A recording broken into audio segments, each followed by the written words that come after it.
Kita lanjut ke pertanyaan Kita lanjut ke pertanyaan selanjutnya dari Beatrice. Ya. Apakah Yesus pernah datang ke dunia ini semenjak dia naik ke surga, di luar dari kedatangannya yang kedua kalinya? Silakan, pendeta. Luar biasa. Terima kasih. Ini pertanyaan yang sangat baik sekali.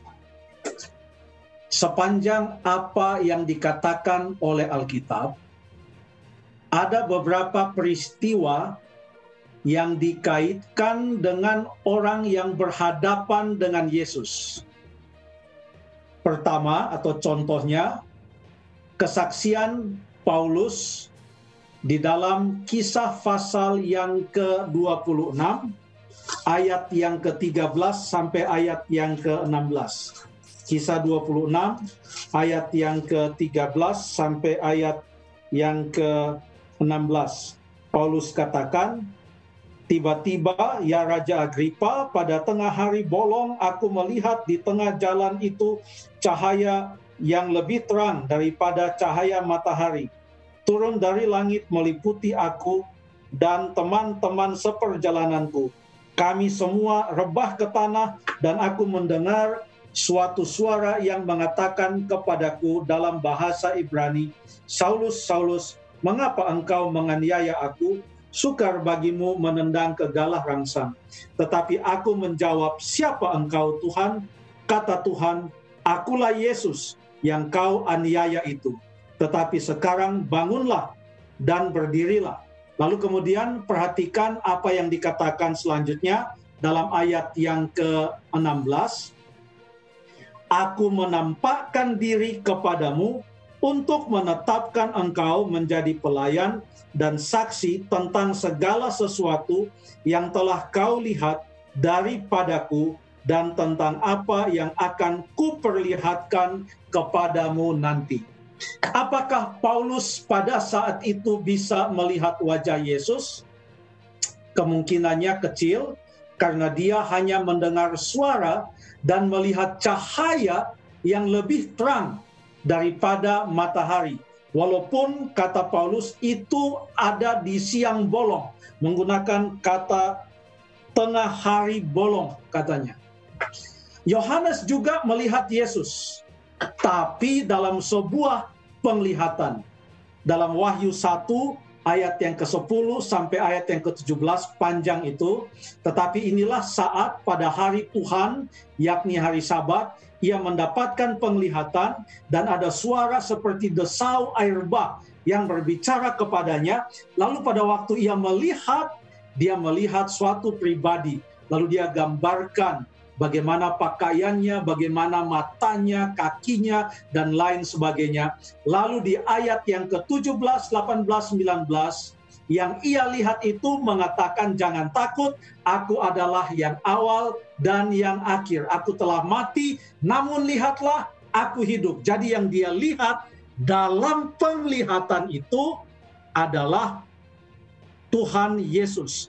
Jadi bukan wajah atau muka dengan muka, tapi dia melihat dalam sebuah hayal atau sebuah wahyu.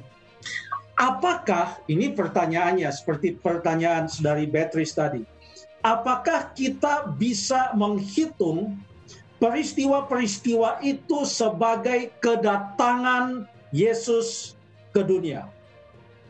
Apa yang dimaksudkan Yesus sebagai kedatangannya?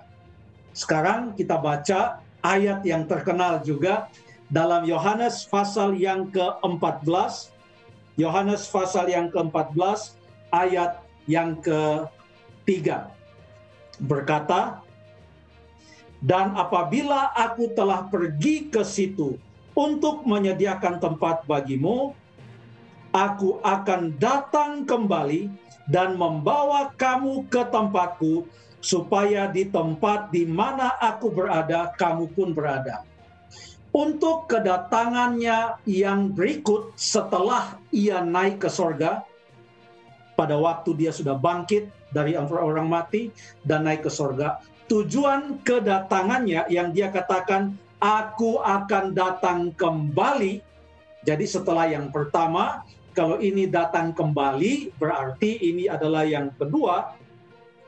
Tujuannya adalah untuk membawa umat-umatnya ke tempat kemana dia berada, yaitu di dalam kerajaan sorga. Mungkin kita boleh baca di dalam Ibrani pasal yang ke-9, ayat yang ke-28, Ibrani 9, ayat yang ke-28. Demikian pula, Kristus hanya satu kali saja mengorbankan dirinya untuk menanggung dosa banyak orang. Sesudah itu ia akan menyatakan dirinya sekali lagi tanpa menanggung dosa untuk menganugerahkan keselamatan kepada mereka yang menantikan Dia. Kata sekali lagi di dalam Ibrani 9 ayat yang ke-28 dalam bahasa aslinya adalah yang kedua. Kata dioteros, yang kedua. Dengan demikian, kedatangannya untuk menjemput umat-umatnya masuk ke dalam kerajaan sorga, itulah yang disebut sebagai kedatangannya yang kedua kali. Jadi nampaknya dari sudut pandang Tuhan Yesus, kedatangannya yang pertama dan kedatangannya yang kedua adalah untuk misi penyelamatan. Yang pertama adalah penyelamatan melalui kematiannya di atas kayu salib, sehingga siapa yang percaya akan diselamatkan. Kedatangannya yang kedua adalah misi penyelamatan oleh menjemput dan membawa semua orang-orang yang sedia, yang percaya, yang taat kepadanya, masuk ke dalam kerajaan sorga. Apakah kita bisa hitung yang dilihat oleh Paulus dan dilihat oleh Yohanes sebagai kedatangan Yesus?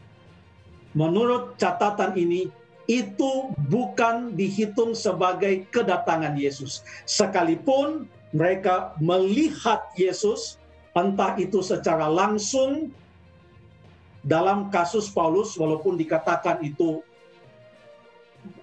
terang benderang cahaya yang dia lihat, ataupun dalam kasus penglihatan, bukan kasus, atau dalam hal penglihatan yang diterima atau dilihat oleh Yohanes, itu tujuannya adalah untuk pengutusan kepada Paulus atau memberikan wahyu kepada Yohanes, tapi bukan dalam dua misi yang global untuk penyelamatan. Kita hanya menghitung berdasarkan Alkitab, kedatangannya yang pertama adalah untuk kematiannya, kedatangannya yang kedua adalah untuk membawa orang kudus masuk ke dalam kerajaan sorga. Terima kasih. Terima kasih, Pendeta.